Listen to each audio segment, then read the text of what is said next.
안녕하세요, 여러분. 나우코리안 팟캐스트의 민지쌤이에요. 여러분 혹시 어렸을 때 엄마가 좋냐, 아빠가 좋냐 이런 질문을 받아보신 적 있으신가요? 저는 어렸을 때 이런 질문을 받으면 엄마도 좋고 아빠도 좋은데 누구를 선택해야 하지? 하면서 엄청 고민을 했던 것 같아요. 물론 어른들은 큰 의미 없이 아이들의 이런 반응이 재밌어서 질문을 한 거지만 어린이 입장에서는 둘 중 하나를 고르기가 정말 어려웠던 것 같아요. 이렇게 둘 중 하나를 고르기 어려운 질문을 음식에 대해서 이야기할 때도 많이 하는데요. 그래서 오늘은 한국인의 영원히 끝나지 않을 음식 논쟁에 대해서 이야기를 해보려고 합니다. 오늘 팟캐스트를 들으시면서 여러분은 둘 중에 어떤 음식을 선택할지 생각하시면서 들어보시면 더 재미있을 것 같아요. 그럼 오늘의 이야기 지금 바로 시작해 볼게요.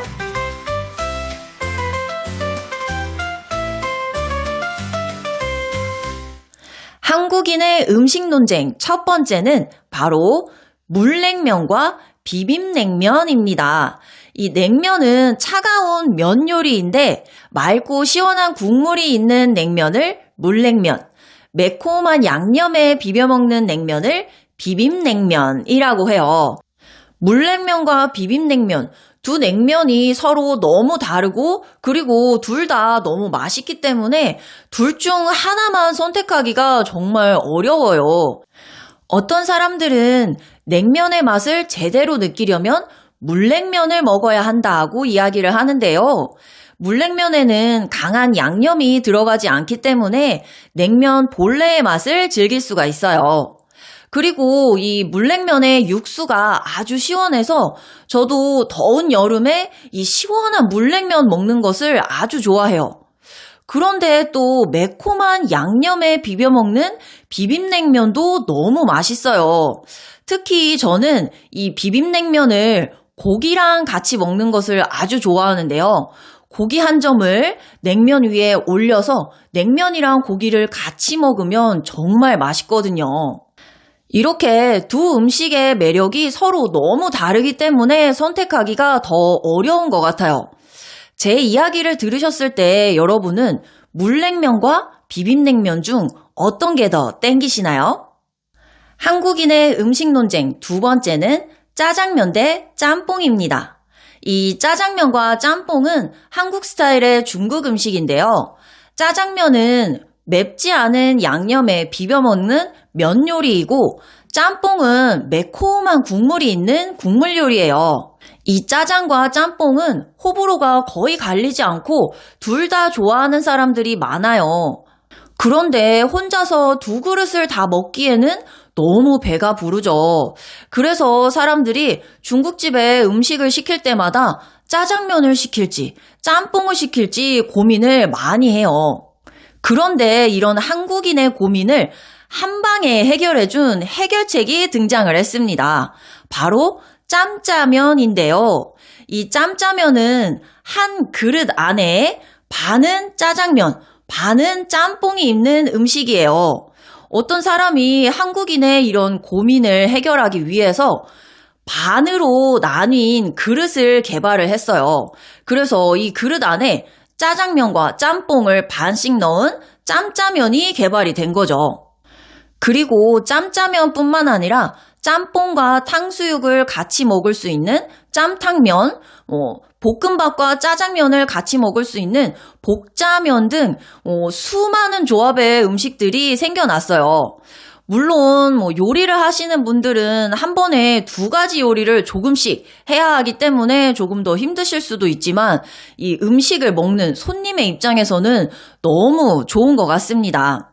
짬뽕 대 짜장면에 이어서 중국집에서 일어나는 또 다른 음식 논쟁이 있어요. 바로 탕수육, 부먹 대 찍먹입니다. 이 탕수육이라는 음식은 돼지고기를 튀겨서 새콤한 소스와 같이 먹는 음식인데요.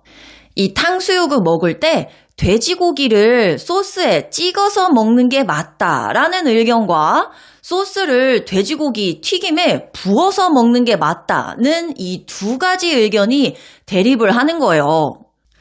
돼지고기 튀김을 그냥 소스에 찍어 먹는 것을 줄여서 찍먹이라고 하고, 소스를 돼지고기에 부어서 먹는 것을 부먹이라고 해요.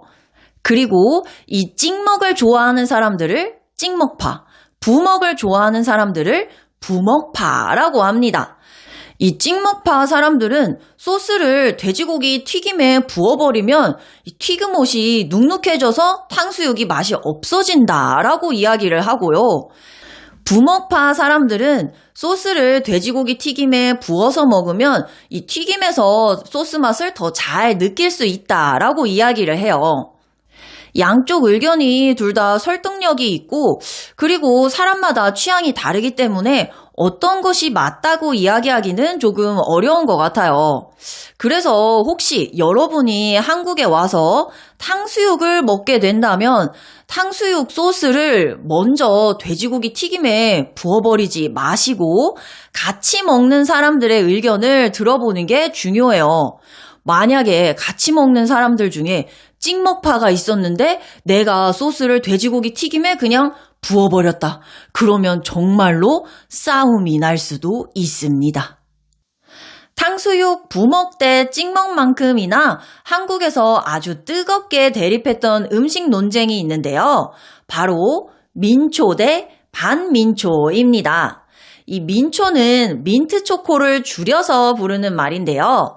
민트초코를 좋아하는 사람들을 민초단이라고 하고, 민트초코를 싫어하는 사람들을 반민초단이라고 해요. 이 민초단과 반민초단의 단이라는 글자는 어떤 것을 하는 사람들, 어떤 것을 하는 단체라는 의미를 갖고 있어요. 그리고 반민초단의 반이라는 글자는 반대하다의 의미가 있어요. 민트초코를 좋아하는 민초단 사람들은 민트초코가 첫맛은 달달하고 끝맛은 상쾌해서 민트초코만의 매력이 있다고 이야기를 하고요. 민트초코를 싫어하는 반민초단은 민트초코는 치약 맛이 나는 음식이다. 치약 맛이 나는 음식을 먹을 수가 없다. 이건 음식이 아니다. 이렇게 이야기를 해요. 마치 외국에서 하와이안 피자를 두고 하와이안 피자는 그만의 매력이 있다고 말하는 것과 하와이안 피자는 피자가 아니다라고 이야기하는 거랑 조금 비슷한 것 같아요. 저는 못 먹는 음식이 없고 싫어하는 음식도 거의 없는 편인데 제 개인적으로 사실 하와이안 피자는 별로 좋아하지 않아요. 그런데 민트 초코는 좋아하지도 않고 싫어하지도 않고 있으면 그냥 먹는 정도? 그 정도인 것 같아요. 그러면 여러분은 민초단이신가요? 반민초단이신가요? 한국인의 음식 논쟁 5번째는 후라이드 치킨 대 양념치킨이에요. 이 논쟁은 아주 오래되기도 했고, 그리고 아직까지도 서로 의견이 팽팽하게 대립하는 그런 논쟁인데요. 후라이드 치킨 대 양념치킨. 이게 마치 짬뽕과 짜장면, 물냉면과 비빔냉면처럼 서로 매력이 너무 다르고 둘 다 맛있기 때문에 이 논쟁이 쉽게 사그라들지 않는 것 같습니다. 그래서 웬만한 치킨집에는 후라이드 치킨과 양념치킨을 모두 먹을 수 있는 반반 치킨 메뉴가 있어요. 여러분이 치킨집에 가서 후라이드 치킨도 먹고 싶고 양념치킨도 먹고 싶을 때는 후라이드 반, 양념 반 주세요. 아니면 반반 치킨 주세요. 또는 사장님 여기 반반으로 주세요. 이렇게 주문을 하면 돼요. 치킨에 대한 논쟁은 후라이드 치킨 대 양념치킨 말고 또 다른 논쟁들도 많이 있는데요.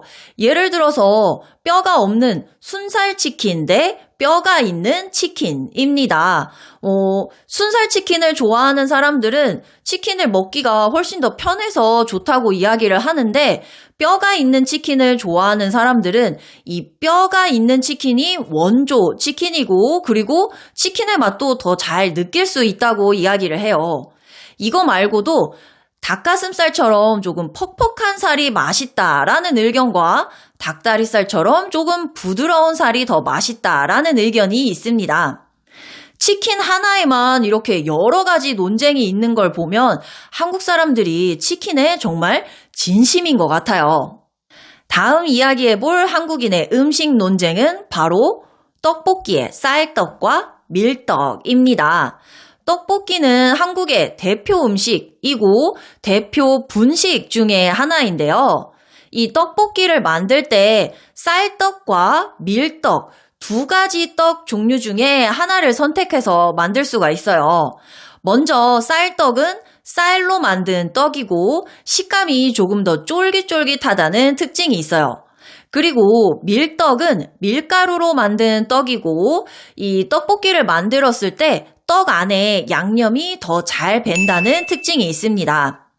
이렇게 쌀떡과 밀떡은 특징이 많이 다르기 때문에 떡볶이를 만들 때 같은 양념을 사용한다고 하더라도 어떤 떡을 사용하는지에 따라서 맛이 바뀔 수가 있어요.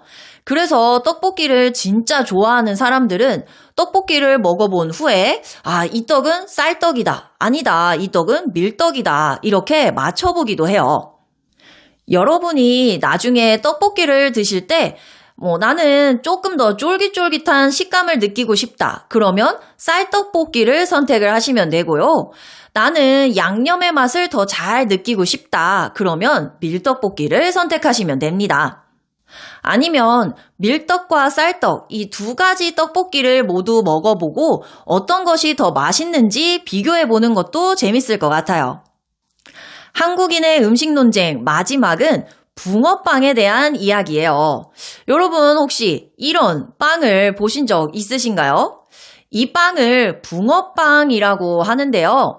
붕어라는 생선의 모양을 닮은 빵이라고 해서 붕어빵이라고 해요.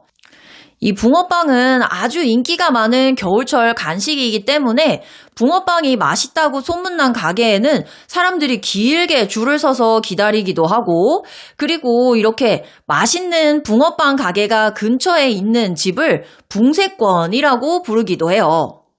한국인이 정말 사랑하는 간식인 붕어빵을 자세히 살펴보면 먼저 이 붕어빵의 겉면은 빵 반죽이 있고요. 그리고 이 반죽 안에는 달콤한 팥이 들어있어요. 그런데 기존에 이 팥이 들어가는 팥 붕어빵이 진화해서 슈크림이 들어가는 슈크림 붕어빵이 생기기도 했어요. 이 슈크림 붕어빵도 달달하고 너무 맛있어서 사람들이 많이 좋아하는데요. 그래서 팥 붕어빵이냐 아니면 슈크림 붕어빵이냐 이런 논란도 있습니다. 그런데 팥 붕어빵이냐 슈크림 붕어빵이냐 하는 논쟁보다 더 뜨거운 논쟁은 붕어빵을 먹는 순서예요. 붕어빵을 머리부터 먹냐, 꼬리부터 먹냐, 이런 논쟁인데요. 사실 붕어빵을 크게 4가지 부위로 나눌 수가 있다고 해요. 먼저 머리, 그리고 꼬리, 배, 등 지느러미 이렇게 4가지 부분으로 나눌 수가 있는데 이 4가지 부분이 각자 맛이 조금 다르고 식감도 조금 다르다고 해요. 먼저 머리는 조금 두툼하고 부드러운 식감을 갖고 있고요. 그리고 배에는 팥이 가장 많이 들어있어서 단맛을 가장 강하게 느낄 수가 있는 부위입니다.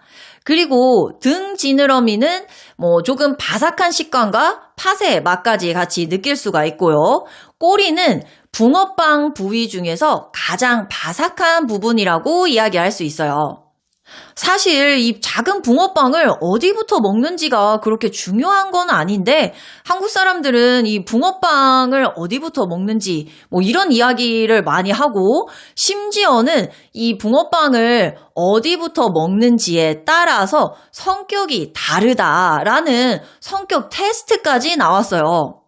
그래서 우리도 붕어빵을 먹는 순서에 따른 성격 테스트를 해보려고 하는데요. 먼저 여러분 지금 머릿속으로 내가 붕어빵을 먹는다면 어디부터 먹을지 한번 생각을 해보세요. 생각하셨나요? 그러면 제가 이제 이 성격, 유형에 대해서 설명을 해드리도록 하겠습니다. 먼저 머리부터 먹는 사람은 성격이 조금 낙천적이고 고집이 센 편이라고 해요. 그리고 꼬리부터 먹는 사람은 성격이 섬세하고 신중한 편이라고 합니다. 다음, 배부터 먹는 사람은 조금 활동적이고 적극적인 성격이고 등 지느러미부터 먹는 사람은 차분하고 감수성이 풍부한 성격이라고 해요. 어때요? 여러분의 성격과 조금 맞는 것 같나요? 사실 이 성격 테스트는 과학적으로 전혀 근거가 없죠. 그런데 한국 친구들이랑 같이 겨울에 붕어빵을 먹어볼 기회가 있다면 이런 이야기를 해보는 것도 그냥 재밌을 것 같아요.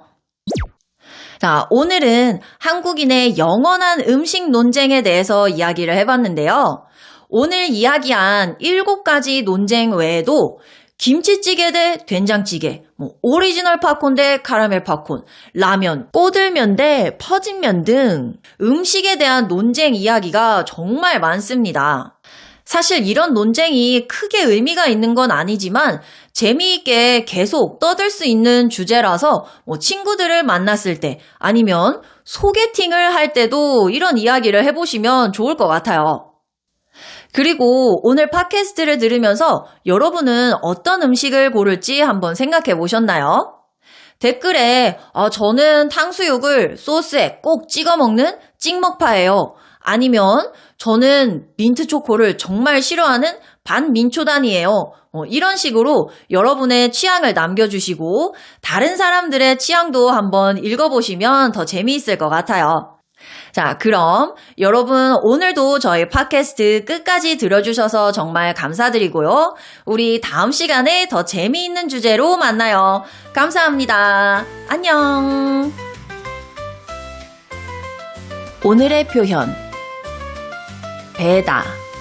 배다는 스며들거나 스며나오다 혹은 버릇이 되어 익숙해지다 라는 뜻을 의미해요.